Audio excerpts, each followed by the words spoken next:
Last time, I briefly introduced our next topic, which is the development of locomotives and their effect on history.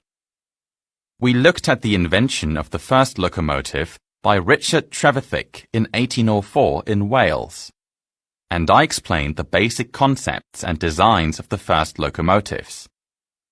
Today, I'd like to move ahead and discuss the development of trains and railway systems thereafter.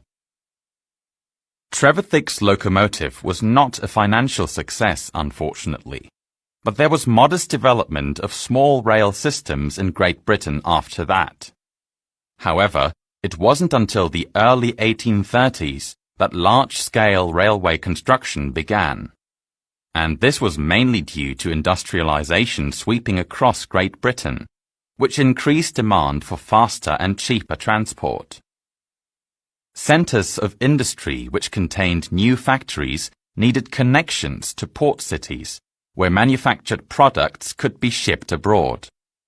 Likewise, raw materials needed to be sent to manufacturing plants. And it wasn't just in the UK that railways were being built, but all around the world, and this caused international trade to grow at a rapid rate. The mid-1800s saw an explosion of railway construction on large land masses.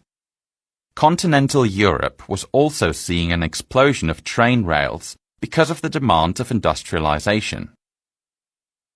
Rail transport spread around the globe quickly, notably in North America.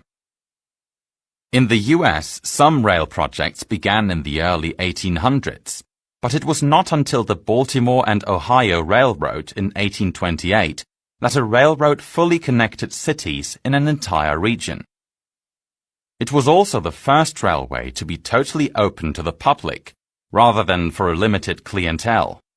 Canada also joined in and began building railways extensively in the 1850s.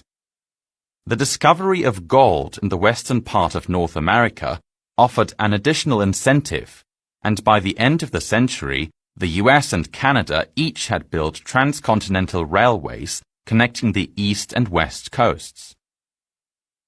In the 20th century, there were several historic occasions that affected railway construction. Most early trains ran by coal-powered steam engines. But in 1912, the first diesel-fueled engine was introduced, which allowed for larger weights to be transported at faster speeds than ever. Long-distance land trips, which had previously taken weeks or even months, could now be accomplished in just a matter of days. Railway construction continued at a fast rate, as demand was growing for both commercial transport and passenger transit. The occurrence of World War I and World War II slowed down the growth of railway systems a bit, as often they were military targets and required reconstruction after being destroyed or damaged during battles.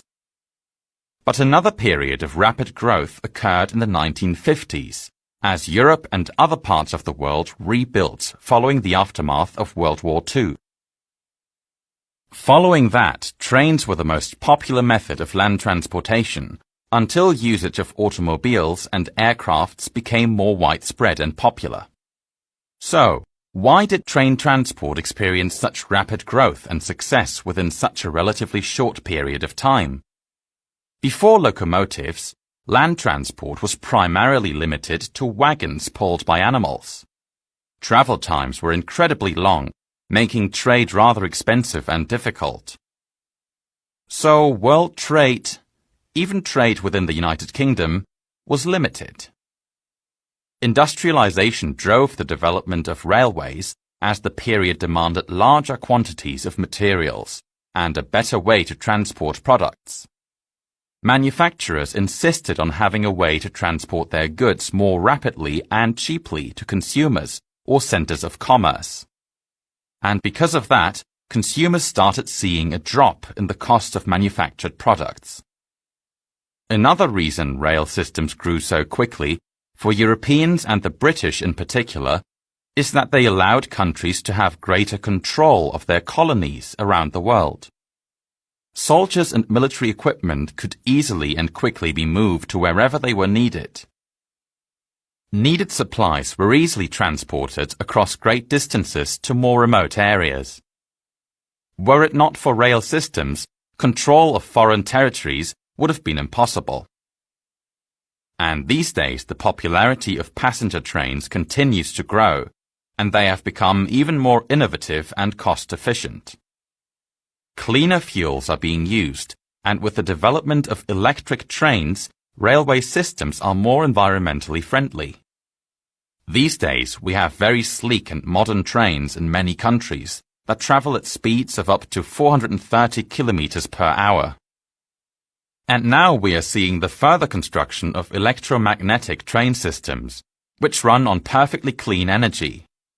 Rapid development of advanced railway systems in East Asia and continental Europe have made trains the most popular method of travel in those regions. Many believe that trains will become the most popular form of transport in the future, as they are fast, efficient, and affordable. Now, before I talk about some of the positive and negative historical consequences of railway development, I would like to briefly